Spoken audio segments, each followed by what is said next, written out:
Okay, so looking ahead to this week starting December 16th, it's the final full week before Christmas, but we still have a few important things to look at in markets.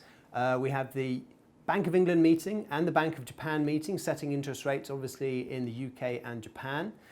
We also have a smattering of important data from China, the US and Europe, also a lot from the UK, including unemployment data. So that will all be important in the context of what we've just lived through, obviously being the UK election.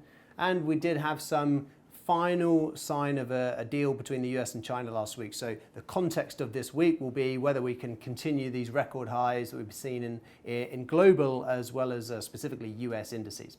Now, in terms of a market backdrop, I've already alluded to there that we've been having record highs on Wall Street. UK shares, there's a lot of talk about whether they're on the cusp of a resurgence. I'll talk a bit more about that in a minute, but it was a good week for the FTSE 250 specifically. In currency markets, we saw some weakness in the dollar. The Fed meeting last week was generally seen as on the dovish side, and we've been seeing some dollar weakness. Likewise, we've been seeing a little bit of gold strength. Gold somewhat, though, capped